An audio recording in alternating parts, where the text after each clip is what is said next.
Today we will study about frictional force. Now let's discuss what is friction.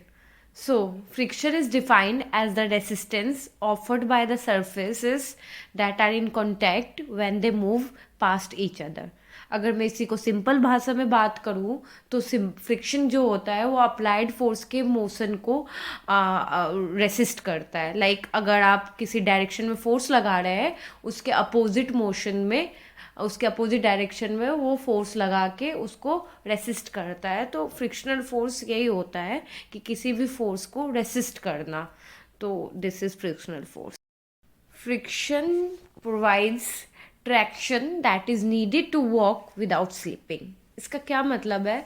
अगर हम किसी surface पे चल रहे हैं, अगर फ्रिक्शन नहीं होगा तो वी कैन स्लिप.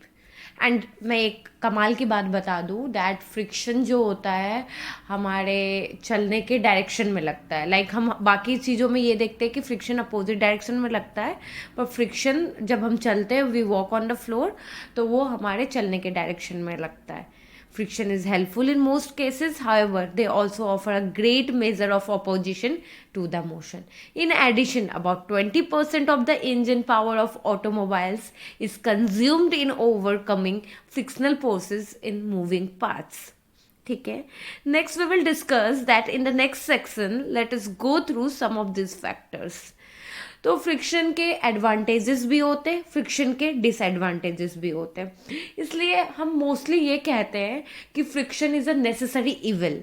मतलब वो इविल भी है पर वो नेसेसरी भी है. उसके बिना चीज़ें कुछ पॉसिबल भी नहीं है और हम उसे इविल भी कह रहे हैं.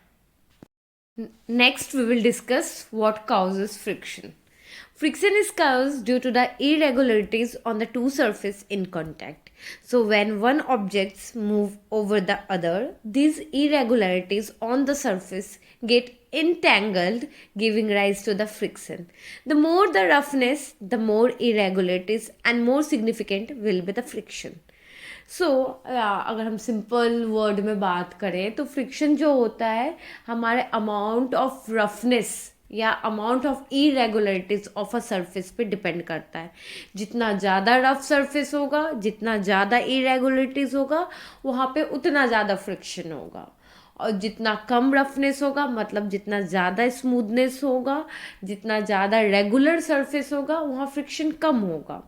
इसलिए हम ऑफन जो होता है हमारे शूज़ के जो सोल होते हैं उसमें ग्रूव्स बनाए जाते हैं ताकि वो हमें नेसेसरी फ्रिक्शन दे पाए, ताकि हमें चलने में आसानी हो. Otherwise so types of friction.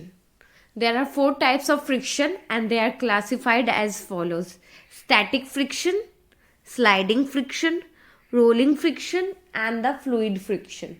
तो सबसे पहले बात करेंगे स्टैटिक फ्रिक्शन क्या होता है. सो स्टैटिक फ्रिक्शन वो होता है the amount of force required to keep the body in the rest. इसके लिए मतलब कोई भी बॉडी को रेस्ट में रखने के लिए हमें स्टैटिक फ्रिक्शन की ज़रूरत होती है. स्लाइडिंग फ्रिक्शन क्या होता है? कोई भी बॉडी को हमें स्लाइड करवाना है, मतलब ओवरकम करना है एक फ्रिक्शन को, उसको हम स्लाइडिंग फ्रिक्शन कहेंगे. और रोलिंग फ्रिक्शन किसी बॉडी को रोल कराने में जो फोर्स लगेगा उसको रोलिंग फ्रिक्शन कहेंगे. और फ्लूइड फ्रिक्शन को हम मोस्टली ड्रैग फ्रिक्शन भी कहते हैं. ये किसी भी फ्लूइड लाइक लिक्विड या गैसेस पे लग सकता है. जैसे हमारे आप देखते हो एरोप्लेन्स हो गए और शिप्स हो गए, इसकी स्ट्रीमलाइंड बॉडी बनाई जाती है. क्यों स्ट्रीमलाइन बॉडी बनाई जाती है? स्ट्रीमलाइन बॉडीज इसलिए होते हैं क्योंकि टू मिनिमाइज द फ्रिक्शन, ताकि वो रिड्यूस हो जाए. Factors affecting friction. So friction is a force that is dependent on the external factors, and the following are the 2 factors on which friction depends. सबसे पहले फैक्टर की बात करें अगर हम, तो वो होता है on the nature of the 2 surfaces that are in contact. That means friction is dependent on the smoothness or roughness of the 2 surfaces that are in contact with each other. When the surface is smooth, the friction between them to reduces, and when there is rough, friction increases. So दूसरे factor की बात करें तो वो है on the force that is acting on these surfaces.